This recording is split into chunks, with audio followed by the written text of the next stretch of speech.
Before the curtain rises, many events have taken place. They are revealed progressively during the course of the ring. Here, we restore them to their chronological order.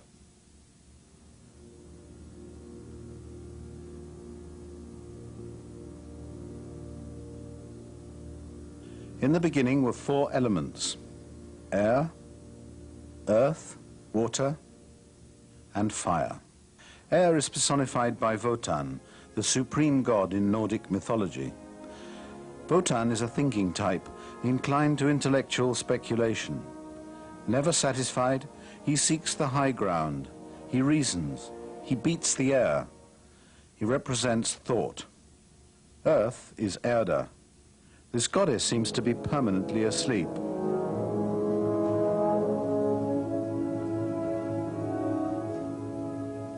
Her premonitory dreams are acted out through her 3 daughters, the Norns.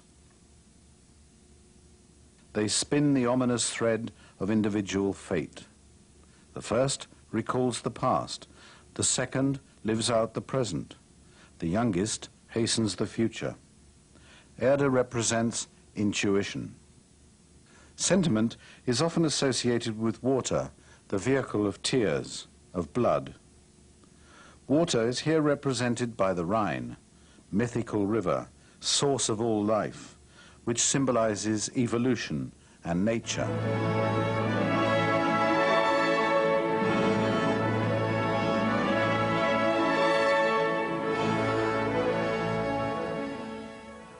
Like Mother Earth, Father Rhine has 3 daughters. They are the sirens of Greek myth. They bewitch and enthrall the men who fall for their illusions.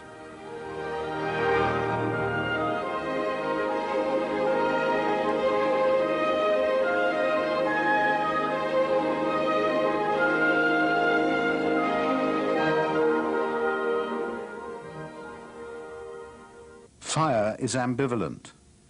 It is at the same time destructive and life-giving, consuming and purifying. It is represented by Loga, a character as engaging and elusive as flame itself. The fire which runs through a lover's veins and devours him is Loga. The irresistible impulse which puts an end to all reasoning, that too is Loga. He encourages immediate, irresistible enjoyment. The world is represented by a gigantic ash tree. The ash bores its roots into the earth and thrusts its growing branches into the sky. The intertwined fibers of its trunk are similar to the Norn's threads. It links the past in its roots to the future. At the foot of this tree of life, a spring wells up, watering it and murmuring spells. It is the spring of knowledge. The tree is an intermediary in contact with the 4 elements. Time is ordained, like the sequence of seasons and the thread of destiny. It is no accident that the Norns spin it at the foot of the tree. The world is populated. Above, Wotan reigns and sets about creating the race of the gods. On earth, 2 giants, who symbolize 2 aspects of mankind.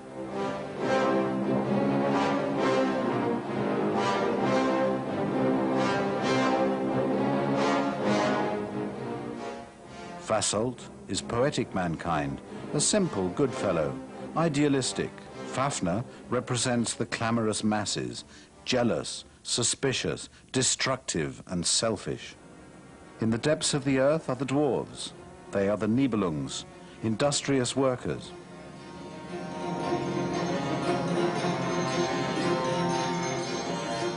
They excavate to extract metals, steel for swords or gold for ornaments. Happy as the 7 dwarfs, they produce by hard work. One strong individual stands out from their masses. Alberich, a sensual creature, motivated by potent sexual appetite. This rounds off our universe. How long will it stay as it is? No one knows. And one day, the balance is disturbed, leading step by step to the great adventure of the ring.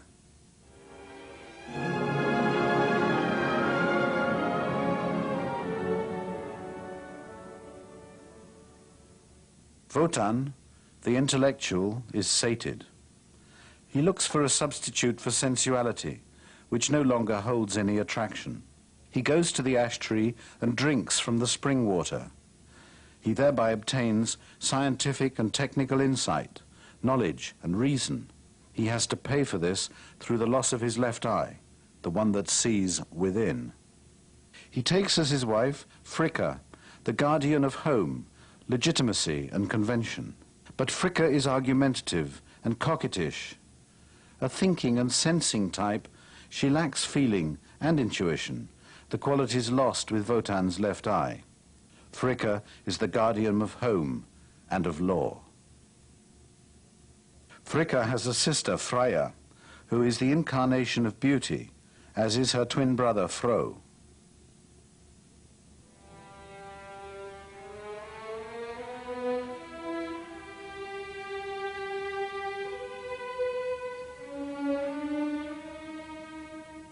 Freya grows golden apples. Every morning the gods eat from them, which preserves their eternal youth. These are the apples of the Hesperides in Greek mythology.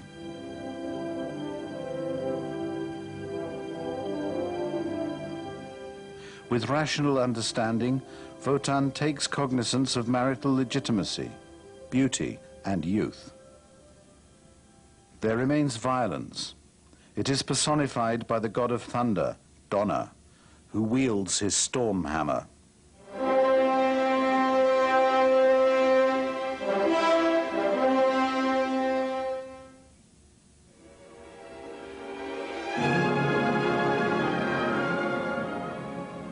Wotan breaks off a branch from the tree of life. He shapes it into a spear.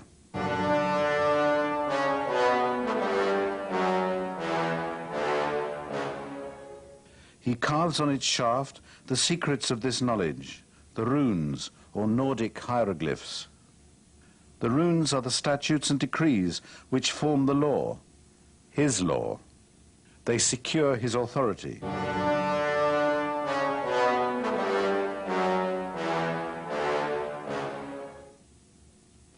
They bind him as the Constitution binds the president of a democracy. Consequences of these two transgressions? The contaminated water ceases to sing as the spring dries up. The tree perishes from its wound. Time stops flowing. Soon the thread of destiny will break. It is the beginning of universal pollution.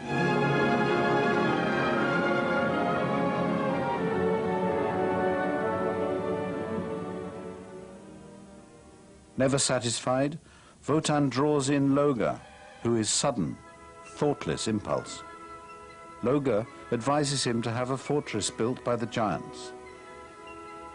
Fricka aids and abets, as a home may tie Wotan close to her. The giants ask for wages. Loga promises Wotan to find a way of paying them.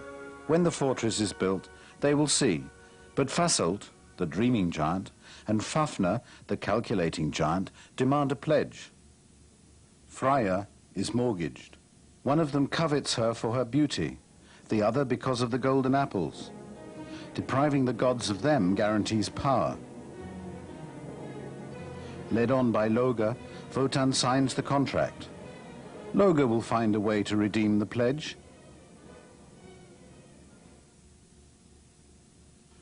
He only has to look carefully. The giants set to work. Wotan dreams of his fortress. Fricka has nightmares. Dawn is near.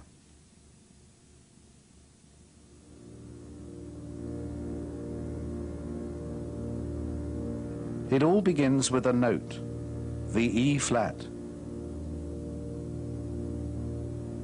whose harmonies lead into the theme of evolution, the Rhine,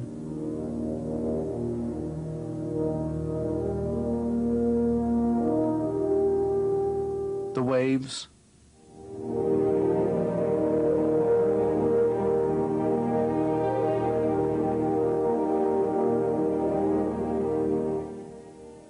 the Rhine maidens.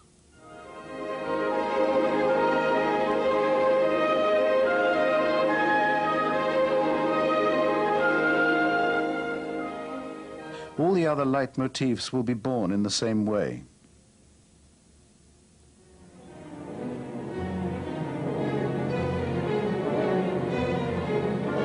The dwarf Alberich has emerged from the depths in search of sex and love, just when Wotan has tired of them. He makes advances to 3 Rhine maidens who duly work him up, playing with him and making him cruelly aware of his physical ugliness. He tries in vain to pursue them and threatens them with his fist in his impotent fury. He becomes more frustrated with feelings of rejection and inferiority.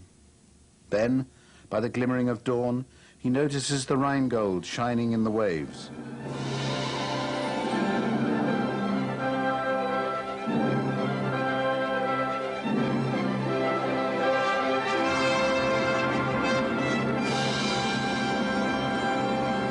The Rhine maidens unwisely give away the secret. Anyone who renounces love and steals the gold will be able to forge it into a magic ring.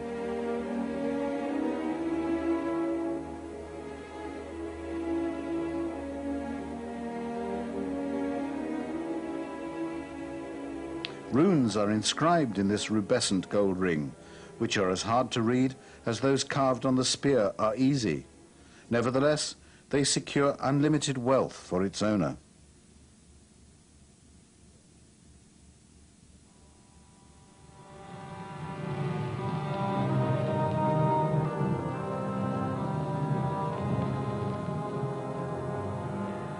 Confusing love and lust, the Rhine maidens think they have nothing to fear from Alberich.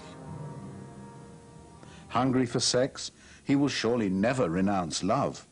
Alberich curses love and carries off the Rhine gold. He will forge the ring. He will buy pleasure with his wealth. Before the audience's stupefied eyes, the scene shifts from the depths to the peaks of a high mountain range overlooking the Rhine Valley. On the other side of the valley stands the airy castle, completed, the symbol of Wotan's power.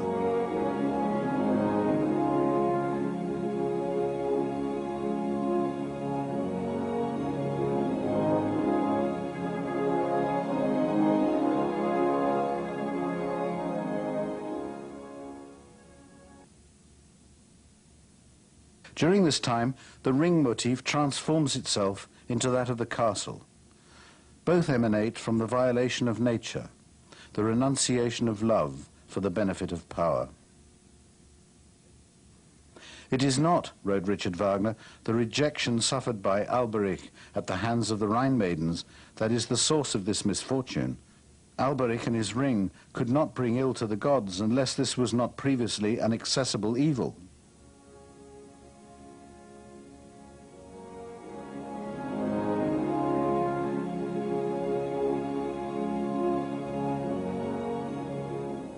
The giants accept the Rhine gold in payment instead of Freya.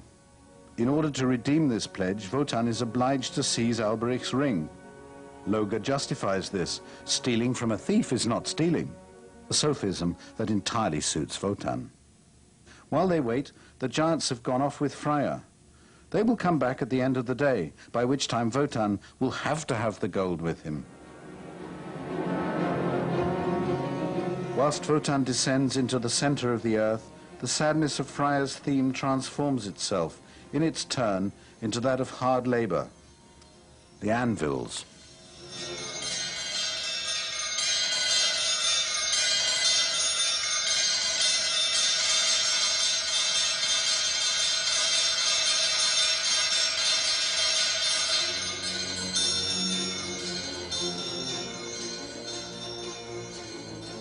Sexual frustration has made Alberich hungry for possessions and for the accumulation of wealth for its own sake, but also sadistic and paranoid in his behavior.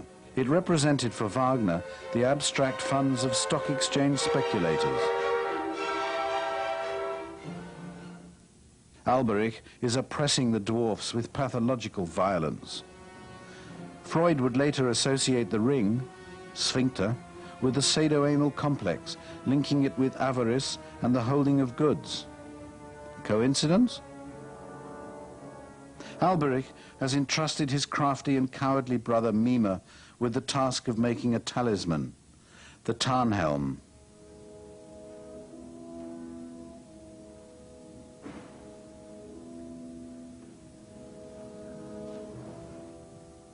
This talisman makes its wearer invisible, ubiquitous, and able to transform himself at will. A miracle which can produce unlimited wealth. Mima knows how to make the Tarnhelm without understanding its power. He will be the first victim of Alberich become invisible. In order to lay hands on the ring, Loga plays on the vanity of the dwarf, who, when challenged, changes himself into a dragon, and then into a toad. It's the story of Puss in Boots. Pinned down and conquered, Alberich has to give up one by one the hoard of treasure, the Tarnhelm, the ring. Having lost both love and wealth, Alberich curses the fateful ring. Everyone else who possesses the ring will also have to renounce love and will finally be struck down by one who is consumed with envy and prepared to do anything to possess it.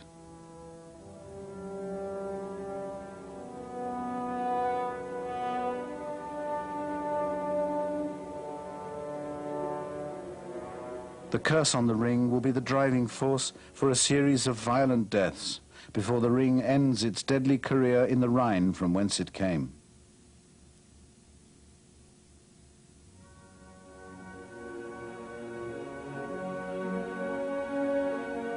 The giants return, and Freya is covered in gold until she disappears. Wotan has to relinquish to the giants the hoard of treasure, the magic helmet, the Tarnhelm, and the ring. At first he hesitates to part with the ring, but Erda emerges from the earth and makes up his mind. The talisman bears a curse. He must part with it. Wotan is facing the twilight of the gods.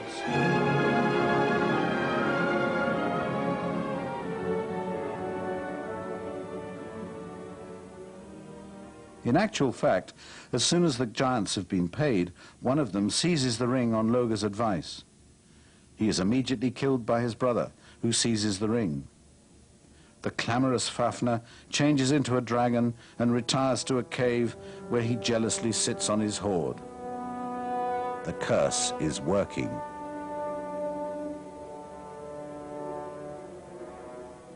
Wotan is terrified. A storm symbolizes Wotan's state of mind. A rainbow conveys the gods into the castle, Valhalla. The gods go in, laughing, while the Rhine maidens bewail their lost gold. And Loga dreams of changing back into flame and consuming it all.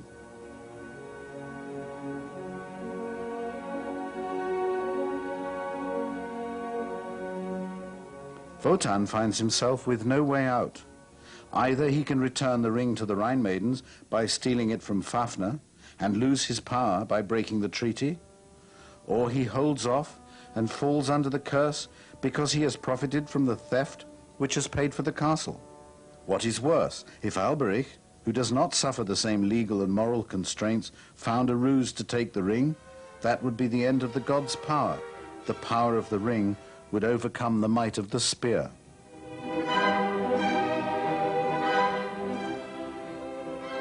Wotan considers two stratagems. Bring together brave men in the fortress of Valhalla to defend it against the armies of Alberich, but men have been emasculated by Wotan's laws. Wotan has revisited Erda in the depths to replenish his resources. She bears him Brunhilde the Valkyrie with her 8 sisters.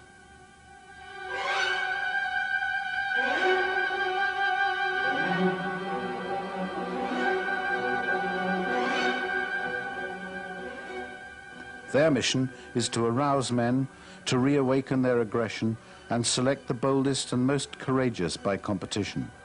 Once dead, the victors will go to populate Valhalla, the Hall of the Elect. A somewhat artificial selection procedure. For what price courage when it is produced by conditioning?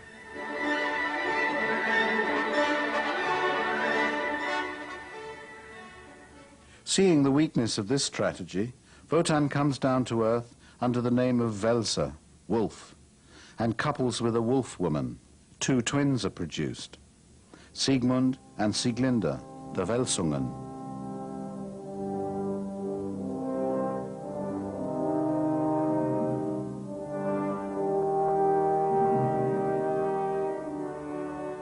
Sigmund is his wolf cub. Wotan brings up the boy to be secretive and to hold laws in contempt. He aims to make him an accomplice who will instinctively kill the dragon and return the ring to the Rhine maidens of his own accord, whilst leaving Wotan uncompromised. One day, when Sigmund returns to his home, he finds it reduced to ashes, his mother slaughtered, and his twin sister Sieglinde carried off. Much later, Sieglinde has been given in marriage to a wealthy landowner, Hunding, against her will.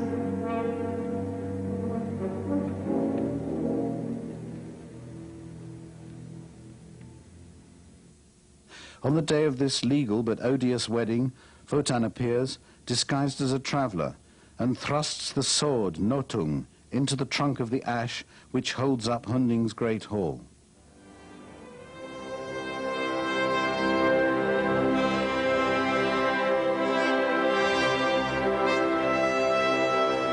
He declares, "He who can draw the sword from the ash will become invincible." Sigmund is abandoned, desperate. His father has disappeared. Everywhere he goes, he is driven on, outside the law.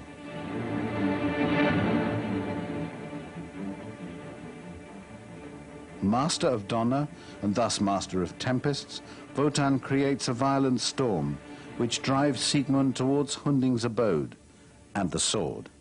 As expected, he finds his twin sister there. He does not recognize her, but finds a kindred soul in her, not without reason.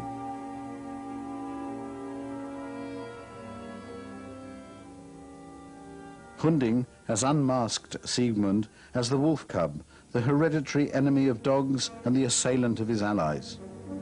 He threatens him with death in the morning. Night is sacred while he is his guest. According to plan, Sigmund draws the sword promised for his distress. The unplanned part is the incest. The two lonely people fall head over heels for each other. By the time they recognize each other, it's too late. They accept their incest and flee into the forest by night. There they will live out the ring's first love story.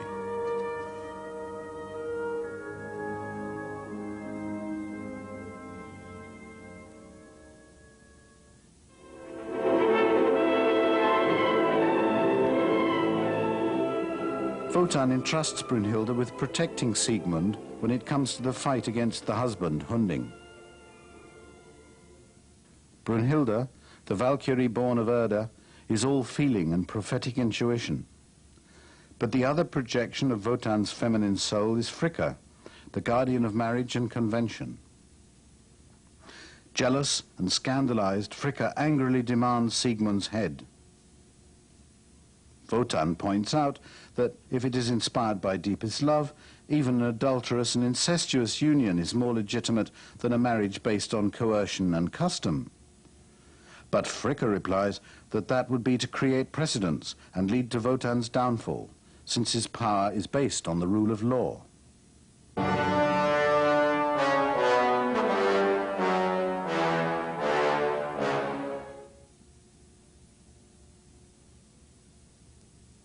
Now, with a conspiratorial air, Wotan reveals his plan.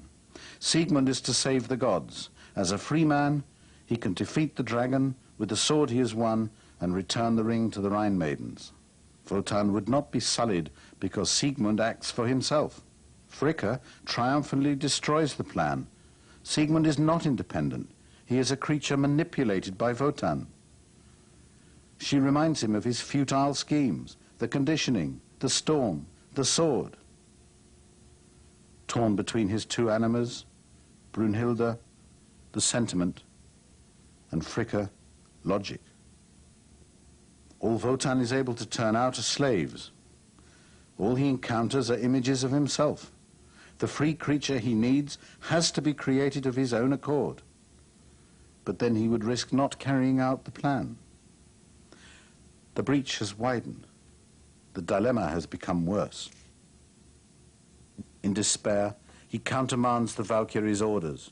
She is to protect Hunding.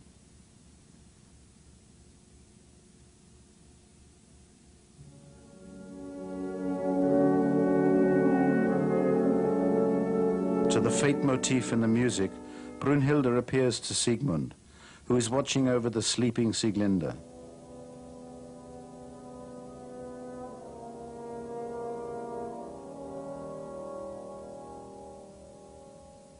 She announces his forthcoming death and the future birth of their child.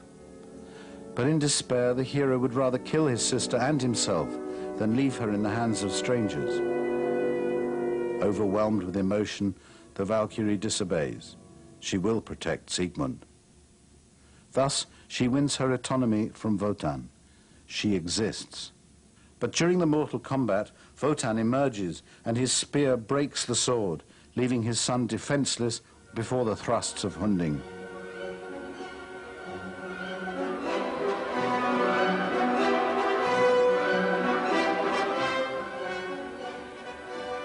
Brunhilde has gathered up the remains of the sword, carried off the swooning Sieglinde, and fled to rejoin her sisters on a wild rock. She begs them for a horse to help Sieglinde escape. In vain, for they all cravenly refuse. Sieglinde begs for death, but when Brunhilde declares that she has conceived a son, she is transformed and wants to live.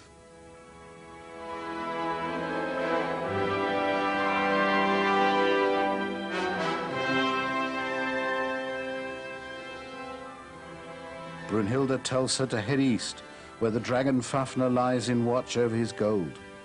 This is a place Wotan avoids. The Valkyrie names the future child Siegfried and prophesies that he will be the noblest hero of them all. She covers Sieglinde's flight by confronting the angry Wotan. Overwhelmed, Sieglinde blesses Brunhilde. A fundamental and culminating theme appears, that of compassionate love, of selfless sacrifice.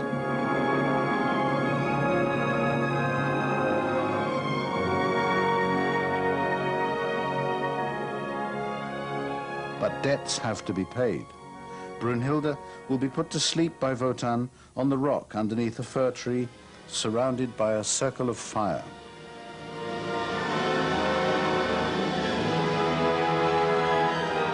Wotan is in torment.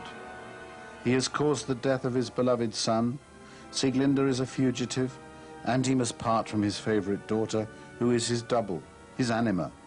Once again, intuition and feeling are repressed. It is the price of the curse, but there is one hope.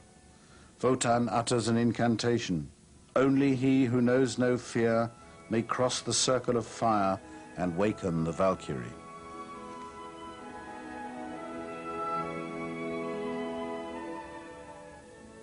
Siegfried's theme rings out prophetically. He is the free creature. Will he kill the dragon?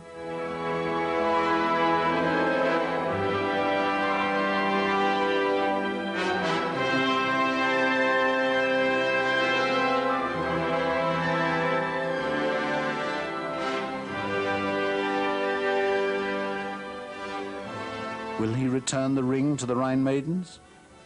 Will he raise the curse? Over the questioning fate theme, fire continues to encircle the rock.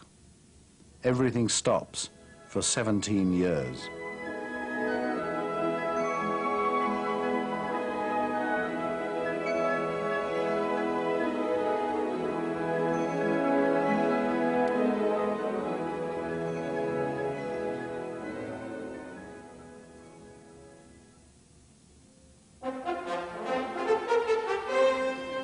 Not far from the cave of Fafner, we find Alberich.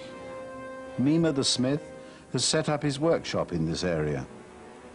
They prowl around the cave, pondering the best way to seize the ring.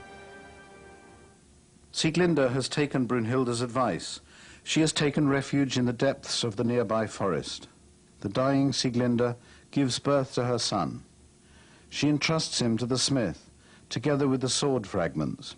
Mime immediately sees how to take advantage of this. He brings him up as his son, keeping him in utter ignorance in order better to manipulate him. He constantly reminds him of the debt of gratitude he owes to the one who has given him clothes, food, and shelter. Later, the young man is to kill the dragon and win him the ring. Unfortunately, there are two obstacles to this plan. On the one hand, Siegfried breaks everything Mime forges for him. Mime knows that only Nothung, Siegmund's sword, will stand up to him. But how can he put the fragments together again? On the other, the ambivalent relationship between Siegfried and Mime is clear. Handsome, athletic and fair-haired, Siegfried is young, sentimental, impatient, and hates old age, ugliness and fear. His behavior towards the limping, weepy-eyed dwarf is hateful and sadistic. At the start of the first act, he threatens to have him eaten by a bear if he cannot finally make him a sword strong enough to withstand his youthful powers. By dint of a little torture, he manages to make the unhappy dwarf confess that Sieglinde was his dying mother. Mime is a stranger, his real father having died in battle, of which the two pieces of the sword Nothung are proof. Siegfried demands that they be re-welded and asserts his wish to escape into the world of men, as free as a bird, far from the forest and the hateful dwarf. Wotan arrives at the dwarf's dwelling and makes him agree to a pact. The dwarf may ask him 3 riddles. The life of Wotan is the stake. Stupidly, Mime asks questions to which he already knows the answer. Wotan returns the compliment, making him fail with the final question. How are the pieces of the sword to be re-welded? The moral of this? Never put questions to which one knows the answer simply for the pleasure of catching out one's opponent. Wotan provides the answer. Only he who knows no fear can reforge the sword. If he learns fear, Mime's head will be safe, but there will be no sword and no ring. The solution comes to him. As soon as the sword is forged and the dragon laid low, Mime will put the young man to sleep and behead him with his own sword. In that way, he will be able to take the ring and rule the world. While the dwarf frantically makes up the sleeping draught, Siegfried decides to forge the sword. When Mime rebukes him for inattentiveness in his lessons, he replies that the master's knowledge breaks down where ignorance serves his pupil. Instead of re-welding the pieces, Siegfried files them down and recasts the filings into a single blade. Creativity is not a matter of putting things back together and making good, but of analyzing, digesting, and resynthesizing.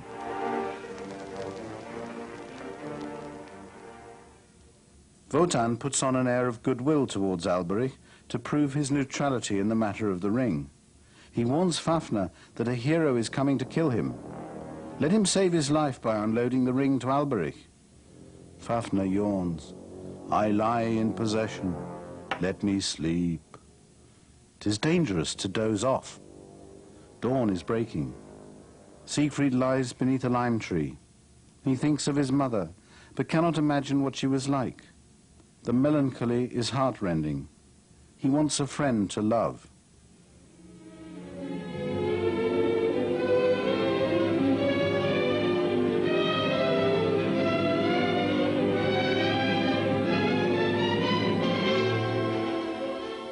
In order to talk to the birds, he tries to imitate their calls on a reed he whittles. This is useless. Disappointed, he makes a call on his horn.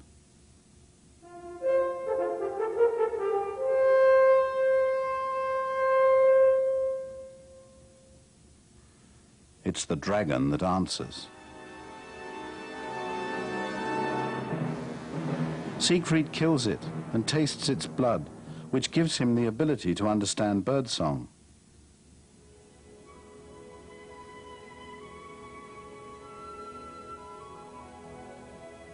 The bird's first message urges Siegfried to take the ring and the Tarnhelm, which Siegfried does immediately. The second message, the bird tells Siegfried what Mime is planning. The young man kills his adoptive father, one rival less in pursuit of the ring. The third message, the bird tells Siegfried of the existence of Brunhilde, who is destined for him who knows no fear. The hero designate rushes off to find her. The bird shows the way. The path is clear. Nothing more stands in the way of Wotan's plan. Richard Wagner has said, Wotan is, in reality, no more than a declining spirit. He is the symbol of the intelligence of his era, while Siegfried is the man he wished to see, the man of the future, without fear and seeking love. He could not be created by Wotan. On the contrary, he could only be created by the eclipse of Wotan.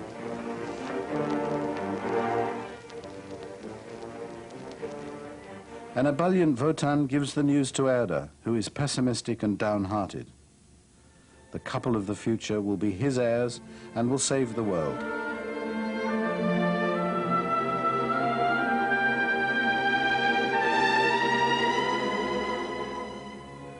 Wotan will be able to rest in peace. Proud of his grandson, Wotan meets him and plies him with fond questions. He soon has to change his tune. The boy behaves unpleasantly to the old man and even cruelly threatens to put out his remaining eye. He finally breaks the god's spear with his sword. Wotan is saved only by inglorious flight. Siegfried reaches the Valkyrie and takes her for a radiantly beautiful young man. He releases her from her armor. Discovering her to be a woman, he is bewildered by sensual feelings and experiences fear. He dares waken her with a kiss.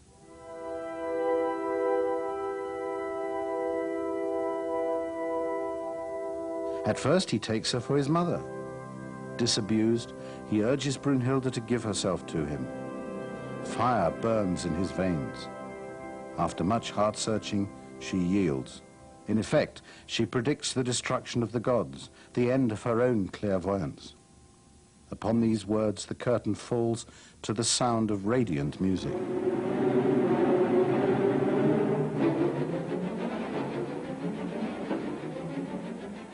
The Norns spin and tell us the story of the beginning. The rope breaks when Siegfried's theme rings out. The hero is as good as dead. The Norns go back to sleep. The reign of the gods is over. Brunhilde has taught Siegfried about love and given him her wealth of knowledge. She has made him invulnerable to weapons, except in his back. She knows that the hero will never flee. With regret, she sends Siegfried off to make his way in the world.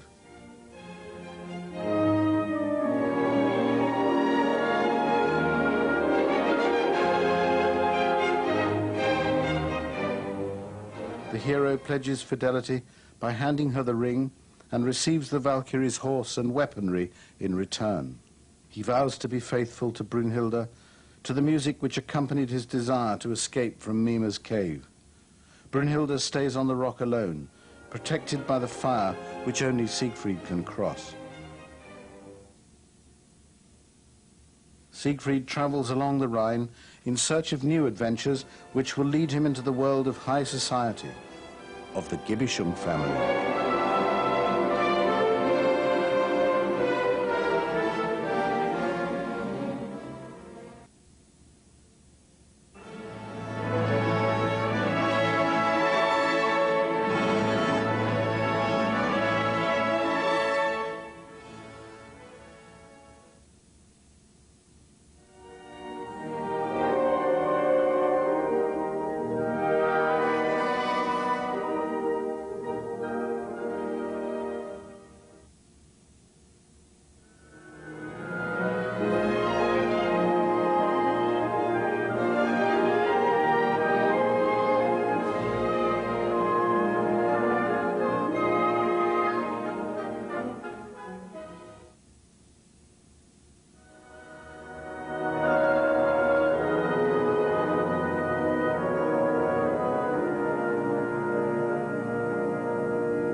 Gunther and Gutruna, the legitimate children of Gibich and Grimhilde, are descendants of the Gibichung dynasty. Alberich had seduced their mother for a handful of gold. Hagen, the offspring of this union, will pull the strings for the whole of the action, to retrieve the ring.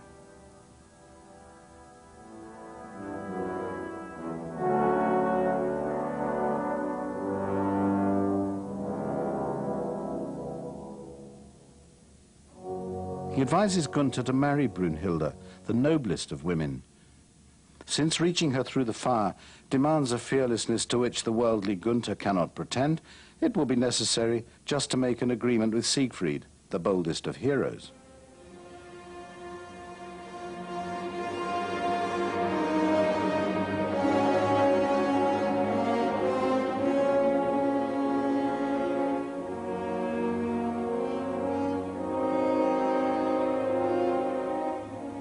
Transformed into Gunther by the Tarnhelm, Siegfried is to carry Brunhilde off on Gunther's behalf.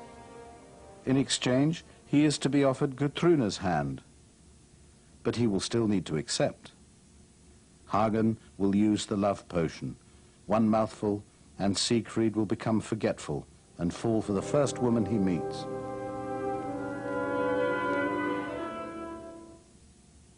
Siegfried is caught in the trap. He sets out for the rock. Meanwhile, Brunhilde lovingly contemplates the ring. Her sister Valtrauta comes to tell her of Wotan's tragic predicament. The master of the gods has had the world ash tree cut down. Turned into a pyre, it will set fire to Valhalla as soon as the raven messengers tell Wotan the end has come. She begs her sister to return the ring to the Rhine maidens so the race of the gods may be saved. But Brunhilde sends Valtrauta away. To the theme of the renunciation of love, Brunhilde insists she will never give up her love for Siegfried or the ring which symbolizes it. Wearing Gunther's features, Siegfried appears before the terrified Brunhilde. He fights against her, seizes the ring from her as a token of possession, and brutally throws her down at his feet. For a moment, Brunhilde has met his blue eyes. Wagner wrote, unconsciously, and what troubles her more, is that she almost recognizes him by the glint of his eyes, in spite of his disguise.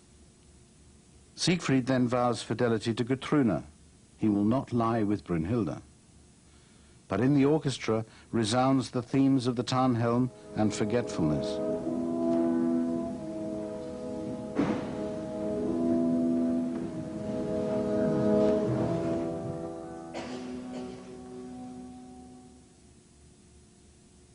Alberich reminds his son of the subversive plan to win back the ring. Hagen calls the vassals. There is danger. Gunther has returned with a wife. The men roar with laughter, making light of the black humor. In actual fact, as soon as the devastated Brunhilde, who is on Gunther's arm, sees Gutrune on Siegfried's, she reacts violently. But Siegfried remembers nothing. He does not recognize Brunhilde. She now sees the ring on his finger. She understands. She remembers the blue eyes glimpsed beneath the Tarnhelm. It was Siegfried who had brutally captured her on Gunther's behalf. She explodes with impotent rage to the amazement of the onlookers. Summoned to explain, Siegfried swears on Hagen's spear. He has never touched Brunhilde. In her turn, Brunhilde dedicates the spear to his punishment. Siegfried has lied. She has lain with him. Brunhilde has understood the truth. The spell which has taken her husband from her is Gutrune's. 'Tis understandable. Wearying of a woman he had taken for his mother, he takes up with a manhunter pretending to be shy. He is caught between the two passions, and loss of memory has driven Brunhilde back into Siegfried's unconscious, just as Wotan had once buried her in his, by sleep. Twice rejected, the tormented Brunhilde reveals the secret.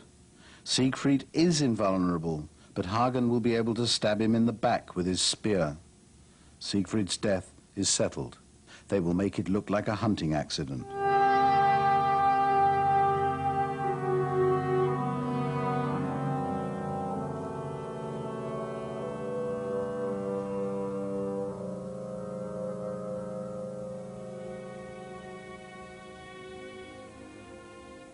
Siegfried comes back empty-handed from the hunt. Irritated by the swimmers' taunts accusing him of miserliness towards pretty women, he is about to give them the ring. But the Rhine maidens tell him of the ring's evil power. The hero changes his mind, not wishing to lose face. It will not be said that he fears for his life. Wagner noted that Siegfried was fundamentally aware that death is better than a life of fear. The hunters catch up with Siegfried. Hagen dispels his forgetfulness by making him relive the events of his adolescence.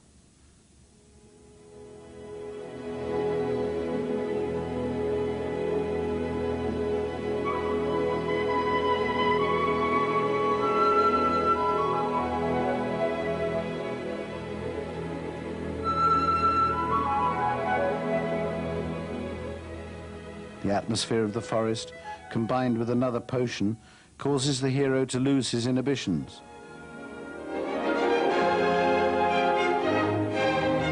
He recalls his encounter with Brunhilde and her embraces. This legitimizes the murder which Hagen carries out.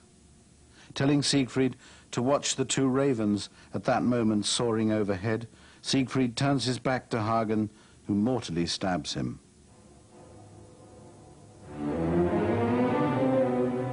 The external world is reeling before the dying man's eye. For pleasures of the flesh and the annihilation of death, for the ecstasy of union with his beloved.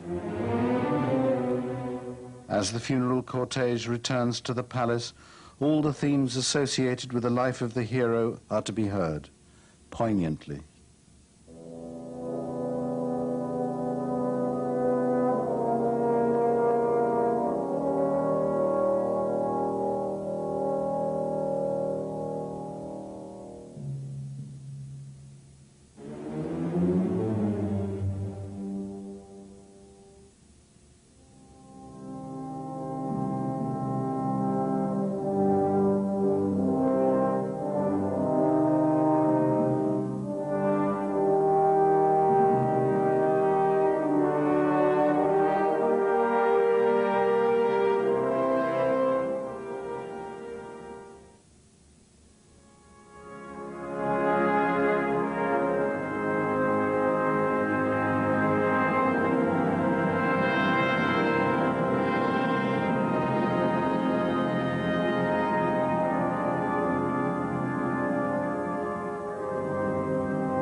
Gutrune feels foreboding. She insists on the truth. They have killed her husband. Gunther blames Hagen, who openly demands Alberich's ring. Gunther claims it and is in turn run through by his half-brother's spear. The latter is about to seize the ring when the dead man's arm rises, spreading terror. Finally, Brunhilde enters. She tells the truth to Gutrune. The Valkyrie orders a grand funeral pyre to be erected in the hero's honor. Brunhilde draws the lessons of the ring. The ambivalence of human nature must be recognized.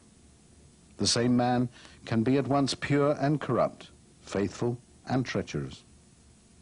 It is the politicians' fault, and they cannot escape from their culpability. She castigates Wotan for his everlasting guilt and inexcusable flight. The music speaks for Brunhilde in her denunciation of false values, the frantic pursuit of power and wealth, the search for honors and status. It is love which should inspire our actions. The notion of love has been constantly refined throughout the Ring. Sexual attraction is found in Rheingold. Love becomes narcissistic with the twins. The love of Oedipus with Siegfried. And then, after his brief carnal liaison with Gutrune, only in dying does Siegfried find conjugal love. And, in the final metamorphosis, is found compassion. The sacrifice achieved by love for the other, by Brunhilde. The Ring has thus been an agent of conscience and sublimation. Its role has not been entirely malevolent. That is the ambivalence of the Ring. There is developed throughout the poem, noted Richard Wagner, the necessity of submission to change, of ceding to variability, to the eternal renewal of nature and of life. And the final cataclysm. Fire destroys Valhalla and purifies the Ring. The Rhine overflows its banks, and the Rhine maidens, after drowning Hagen as he tried to seize the talisman, finally regain the lost ring. For the bewildered survivors, a new dawn is rising, while in the orchestra, fire consumes the themes of Valhalla, the power of the gods, and Siegfried. A single motif swims to the surface, that of redemption by love, Brunhilde's final message. Will anyone be listening?